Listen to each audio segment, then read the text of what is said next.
coalition that includes veterans of Black Lives Matter, Standing Rock, and other recent struggles, the Atlanta Forest Defenders have come together to oppose the city's plan to bulldoze some 300 acres of ecologically important, publicly owned forest land to build a $90 million police training facility that's come to be known as Cop City, where the militarized police of Atlanta and elsewhere would practice using deadly force against civilian populations.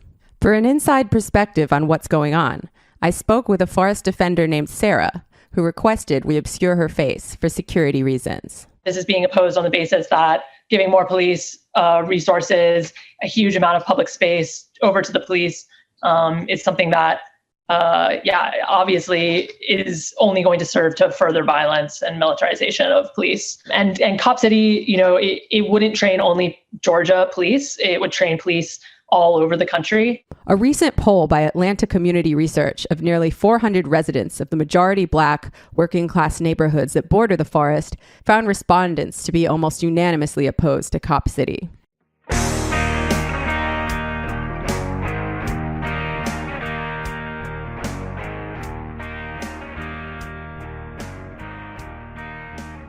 Welcome back, Left Reckoners. I'm Matt Leck. With me is David Griscom. Hello, Dave. Hey, brother. How are you doing? I'm doing well. And with us today is Jamie Peck at Jamie Elizabeth. You know her from, she's the voice of what opened the show just now, that MeansTV segment, which we'll link to in the show notes, and also host of Everybody Loves Communism pod. We're doing a little bit of a Everybody Loves Communism week here. The watchers of the Griscom stream will have just seen Aaron talk to Dave. I can't call you Dave. You have it as Dave. You can call me whatever you want, Matt. It's tripped me out to think of you as a Dave, but with Aaron about the futurism. But now we have Jamie to talk about this Cop City business. Welcome, Jamie. Thank you. It's good to be here, and it's nice to see you guys again. Yeah, likewise. Now, Cop City, let's start at the basics that, we let in a little bit, but for somebody you're just meeting at a bar who's like, they heard about the topic Cop City, what's your sort of top line to them, Jamie? Oh boy. Okay. Well, I guess I should start by saying it is there's a 300-acre forest, which sort of functions as a public park as well as a nature preserve. And it is in sort of the outskirts south of Atlanta, sort of bordering on DeKalb County, which is important for a number of reasons that I'll get into in a little bit. The people around there use it to walk their dogs, go for a run, whatever you use a large, beautiful park to do. It's also ecologically important to Atlanta. They call it the lung of Atlanta. Because you may not know this, Atlanta has the most forest of any major city in the country. And this forest plays an important role in, keeping tamping down on the worst effects of climate change, right? Because they are already happening. But if it weren't for this giant forest, it would be even hotter and the flooding would be even worse. And, other things of that nature, ecological events, it sort of insulates the city from these ecological events. So the city was planning to just preserve this as a park, but then they got a new plan that is, it really is creepy that this has so much private funding behind it. But they want to bulldoze some 90 acres, is that what I said in the segment? Of this forest and build a mock city for the cops to practice killing people in. Using all the latest military technology. It's basically going to be a police militarization facility. And it's not just going to train the Atlanta police, but it's going to train police from all over the place, including other countries like Israel and, all the usual suspects where fascist police violence is concerned. Yeah, that's the one is just like a classic story of enclosure of things that were previously held publicly or commonly discussed in there. But what you mentioned with like the corporate backing, I think is the real dark part. Well, there's every real dark part of this, but like Norfolk Southern in the news lately for a Toxic Cloud event in Ohio, one of the corporate sponsors of this thing. This really is them getting together and saying, we need to give you a playground to go prepare for the next George Floyd protests, I think, right? Yeah, I mean, pretty much. I mean, a lot of the scenarios that they'll be running through in this mock city will be using these military police technologies against civilian populations in sort of an urban uprising scenario. So that's, a dark glimpse at the future. You also mentioned the corporate funding. A lot of these corporate backers, and it's like, the usual fucking suspects. Can I swear in this? Of course. I would hope so. Like all these evil motherfuckers, Norfolk Southern, Bank of America. Oh, and there's also, in addition to Cop City, there is a Hollywood soundstage that they are attempting to build on part of this land.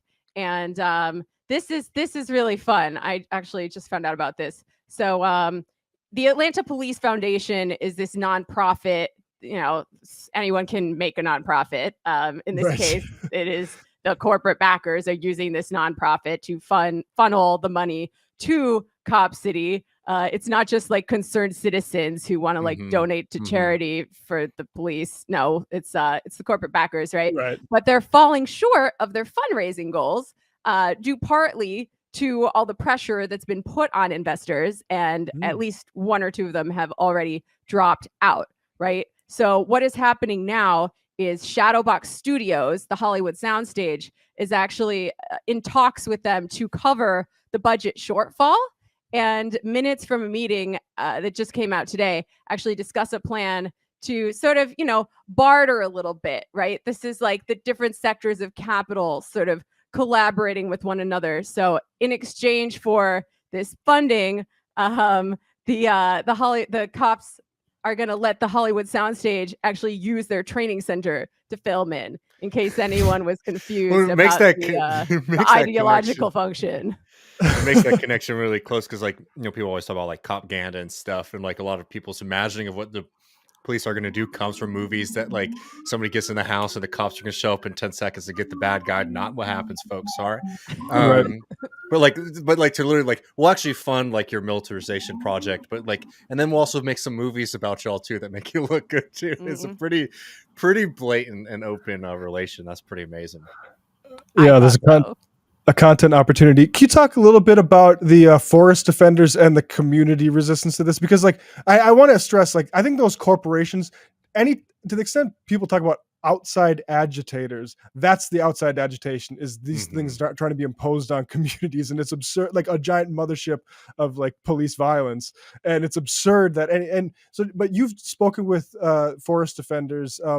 Tell us a little bit about the people resisting this. Yeah, so this is a really great, really diverse coalition of people. Some who come out of the environmentalist movement and struggles against pipelines like Standing Rock. Some who come out of the struggle for racial justice and against police and prisons. The actual encampment in the forest is only one part of this coalition.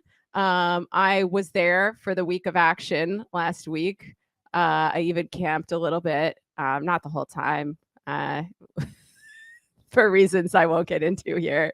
I'm a cranky baby who lives in New York when it comes to camping. But the encampment itself, I would say, is sort of a predominantly anarchist space and anti-state communist, although not everybody who is involved with it identifies in that way. The demographics are, about what you would expect. I would say I was probably one of the older people there.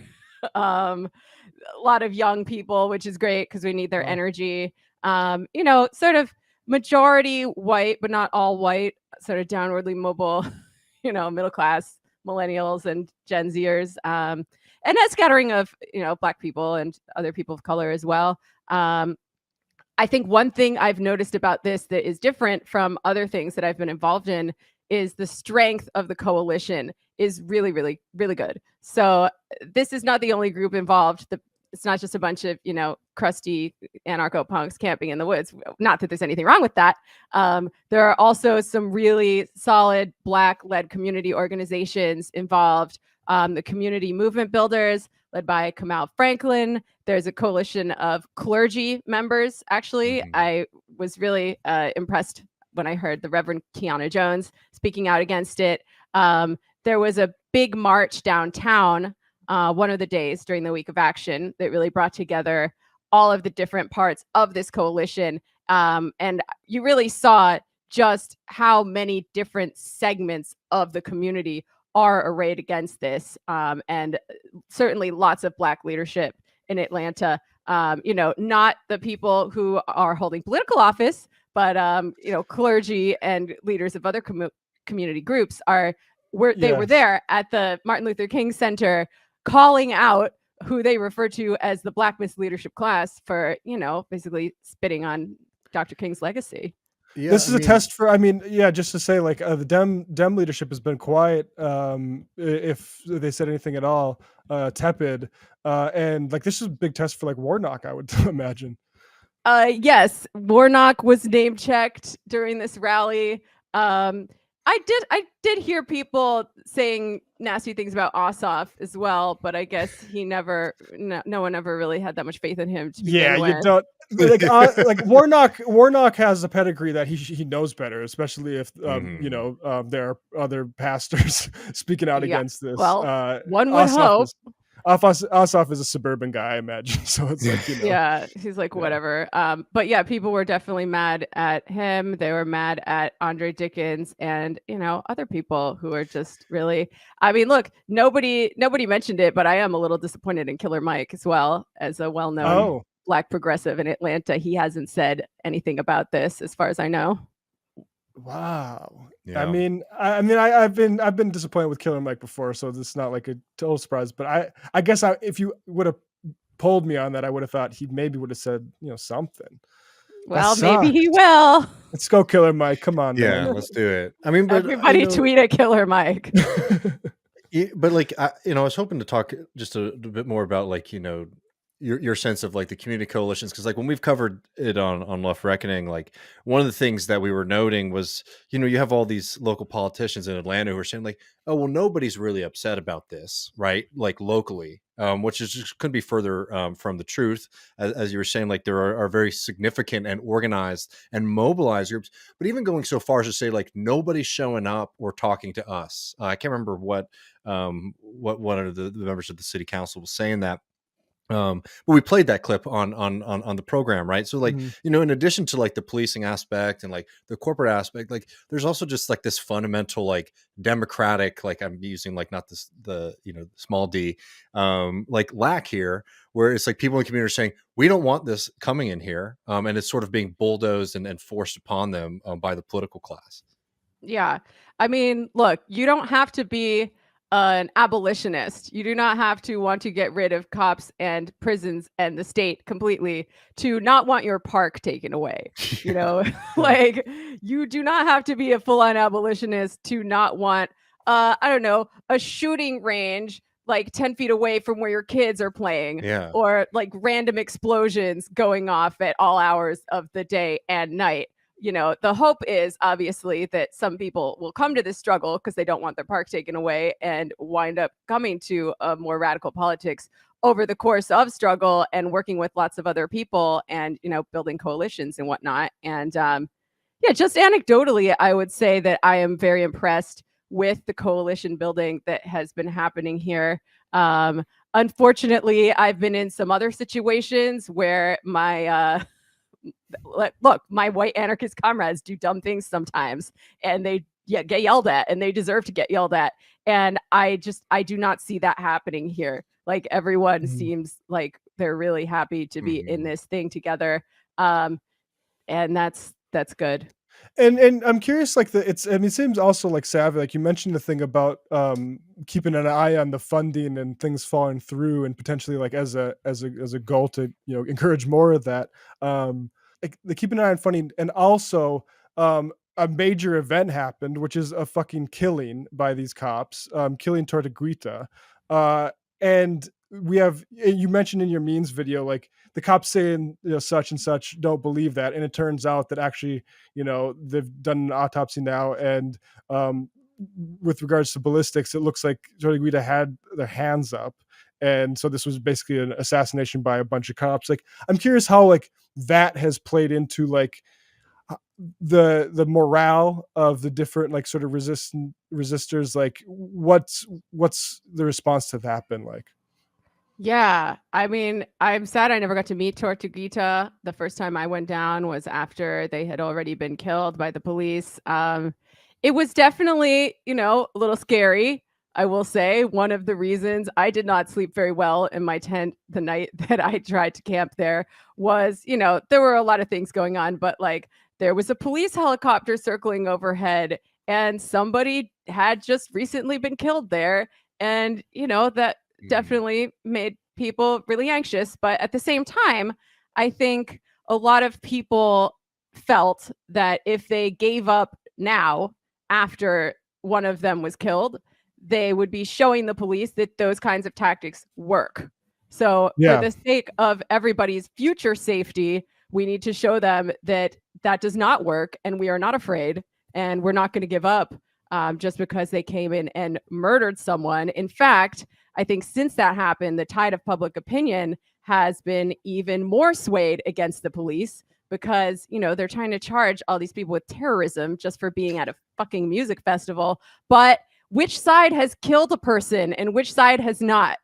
Like, It's not that complicated for most people to figure out, who the bad guys are here. Yeah. And the broader, I guess, context is, and I'm curious what you think about like how things in general have progressed 3 years on from the George Floyd stuff. Because I am increasingly terrified. Like, there's some libertarian guy, I forget his name, but he's like, he's a guy who corrected Tim Pool and said, don't give Trump too much credit for being, anti-war. But he also basically called the George Floyd protests a color revolution for the Democratic Party. And then you see like this as like, and basically like to see like, we need to put this stuff down and this shouldn't be allowed. And you see like, and you see like the rise of Eric Adams and that running Chesa Boudin out of office. Like we're deep into a reaction. And I'm just curious about your thoughts about that. Yeah, well, that is very true. I think very few of the demands floated during the George Floyd uprising made it into the form of legislation. Very few police departments have been defunded in any meaningful sense of the word. We got like a black directors category on Netflix, maybe, some like really symbolic acts of, oh yeah, no, we get it now. Everything's okay. And it's funny because like, the right wingers see that happening, or they see like the Democrats kneeling in kente cloths or whatever, and they think that we won. Right. Like they think the communists literally won, which is, I'm not really sure what kind of brain you have to believe that. But it is a time of major regrouping for the movement against police and prisons. Now, I would say for the people who are really serious revolutionaries, the lack of legislation isn't necessarily a referendum one way or the other, because we are not ultimately going for legislation, right? We're trying to change everything. We're trying to change the world. We are trying to start a revolution against white supremacy, against capitalism, against bosses, landlords, the police, all that stuff. So the legislation in these kinds of conversations is only ever a means to an end in the first place. So if that didn't work, and, it seems like we'll see, but it seems like the people advocating for these non-reformist reforms, at least right now in this specific set of circumstances, haven't really proved their position at this point. And a more sort of direct action, insurrectionary position is the one that still seems to be opening the most possibilities, I would say. And, I think a lot of that energy, a lot of that direct action, left populist energy against all the things that I've been talking about has popped up again in Atlanta. And it is the task of any serious pro-revolutionary leftist to take it seriously, see for yourself, support it, show up to it, and help it grow. But I think one really powerful aspect of this movement, as well as the George Floyd rebellion, the more militant aspects, the more riotous aspects, especially, is its very decentralization. And I think the state is really grasping at straws when trying to fight that kind of a movement, right? Because the charges that they're leveling against these people just for being there, I mean, it says in their own documents, we have paused the construction until we indict and neutralize the leaders of this movement. And, you know, they're using the RICO charges to try to figure out who's funding it, who's in charge. But the truth is, nobody's in charge. You know, it's a very decentralized movement. So if they think they can stop it just by putting a few people in jail, they're sorely mistaken. Yeah, I mean, I think like what you say about like the reformists, like you know, I think in a certain context among like all leftists, a conversation about like the defund slogan and maybe like internationally how it plays into like austerity politics or whatever, fine. But the general fact that people still talk about the slogan, like the slogan didn't like succeed in what? Upending like a massive mendacious police state. Like, yeah, like it wasn't going to do that. And I feel like we haven't really like come to a point where and I think that's still like that's the point of like continuing these sorts of resistance efforts is to show people how like that's their MO is indict everyone, throw everyone in jail for decades, and then let's get this thing down. And like that is that's like, talk about threats to democracy, like that's it. Yeah. No, I mean, I just like, you know, like looking at in different contexts, it's like Austin, you know, my hometown, you know, where I live, and where you know, the fight over policing, you know, has been an interesting past few years, right? Because you know, you have the George Floyd protest, then you have Greg Casar, who's now a congressperson, you know, work to do a lot of the things that, you know, people were asking for, which is like, let's take money out of the police budget and utilize it to fund social programs. That was done on a significant scale in Austin. Then the state government gets involved and basically says you can't touch the police budget. It's like illegal in the state of Texas to touch the police budget. So that, you know, dissipates just legally for the moment. But then you get this backlash that the right was able to take advantage of people like in opposition to like the concept of defund the police. Like the right was very successful in galvanizing that, you know, to put in things like, you know, a really nasty anti-homelessness ban here. But they overplayed their hand. I think that they utilized this and they were being really shady in their local politics. So a lot of people like don't trust that coalition anymore. Now Save Austin Now, which is like the right-wing group that like pretends to be nonpartisan or whatever. But its office just happens to be in the Travis County GOP headquarters, right? And very nice of the GOP to open up some space, communal living for these folks. Anyways, like now it's like this really wild fight because, you know, there's been an uptick in like police murders in the city of Austin. A lot of people are very furious that like nothing's come out of this, right? So like, all right, you say that the defund stuff doesn't work, right? And then you fund, right? The police department's more funded than ever, right? And it's getting worse, right? And now you have the police department here where they were literally going around town with this kind of fake petition where they were saying, we're from Equity Austin, which is like a police and police reform racial justice group here. We're from Equity Austin, and we're here. You want to sign this petition to get police oversight?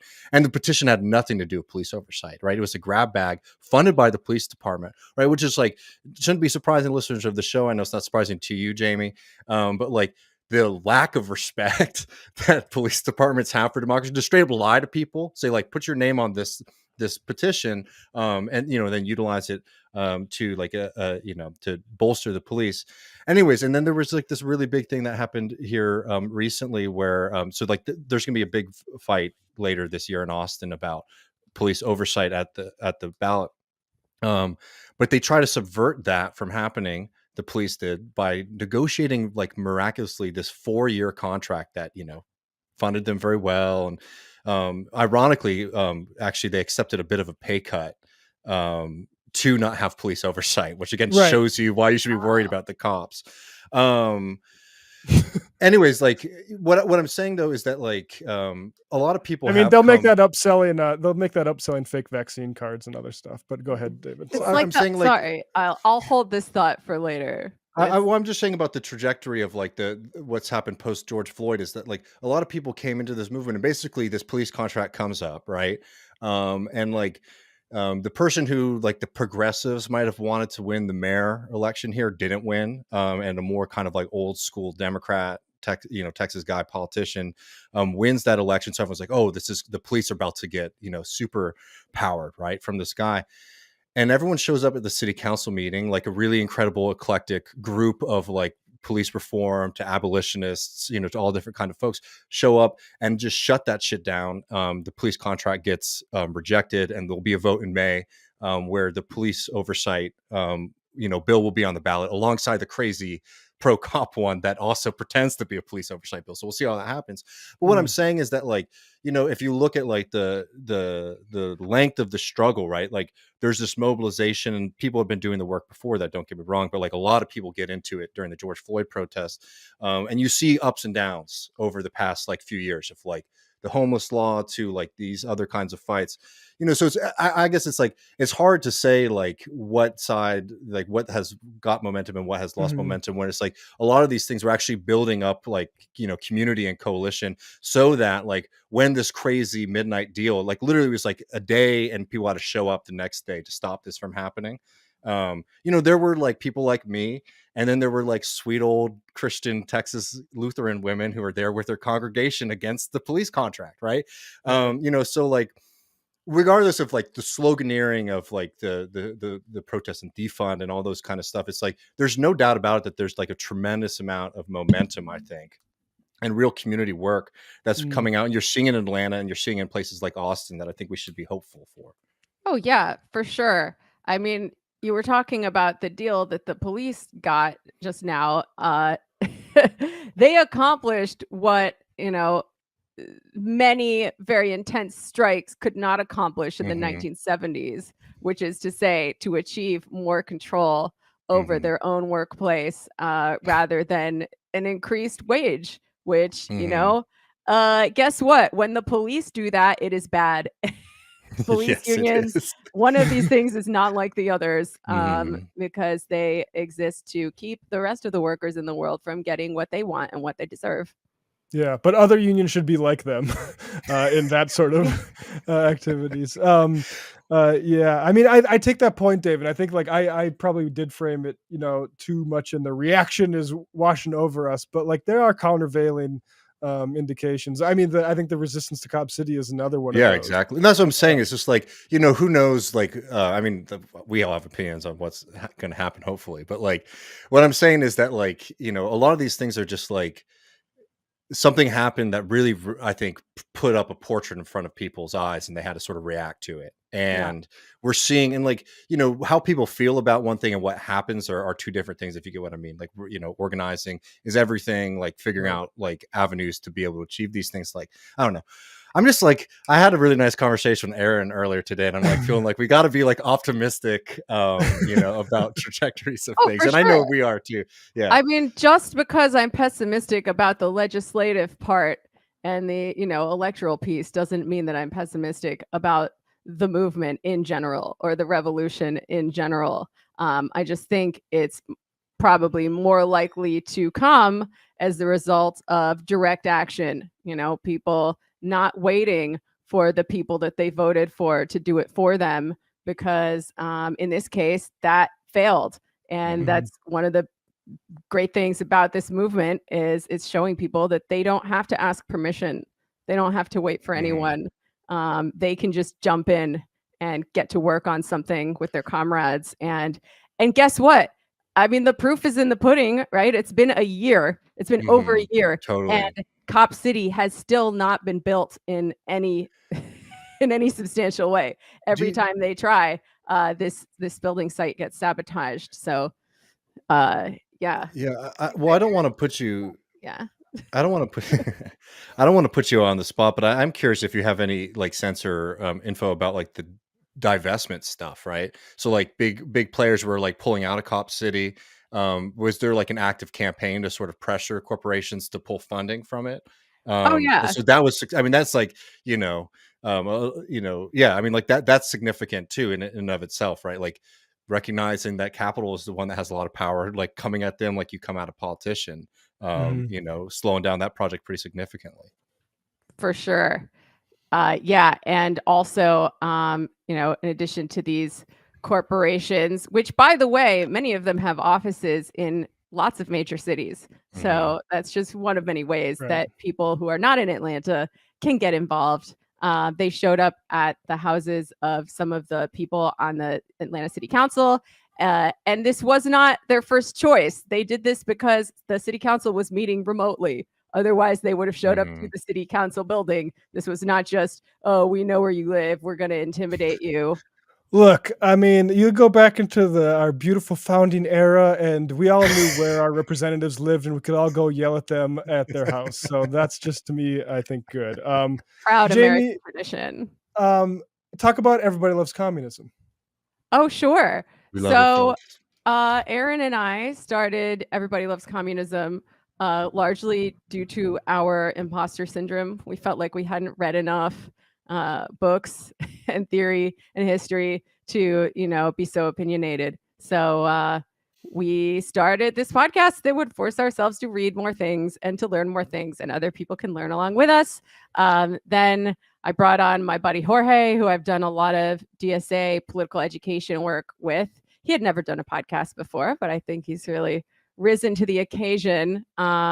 We're still kind of experimenting with the different formats for content and figuring out what people like, what we like, because if you have to do a heavily researched history show every week, that is a lot of work, it turns out.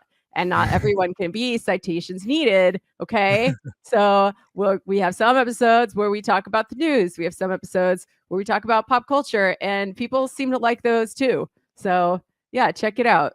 fans.fm/everybodylovescommunism, patreon.com/everybodylovescommunism. And, we got a lot of good stuff coming. Aaron and I just recorded an episode about our experiences in the forest during the week of action. And not just the forest, I should say, Atlanta itself as well. But I think we both had a really good time in the forest stuff, especially. What else do we have? We have a lot of stuff, folks. I got a new Vampire Castle coming out to completely switch gears. This series is not about social justice warriors. It is about actually existing vampires, okay? The kind you see in movies. And I do it with Leslie Lee from Struggle Session. We have another one of those coming out real soon. So all sorts of stuff. Our pop culture series is called Cultural Marxism. I thought you guys would appreciate that. That was nice. Yeah, I saw that. Cultural Marxism. I'll say it in the Jordan Peterson voice.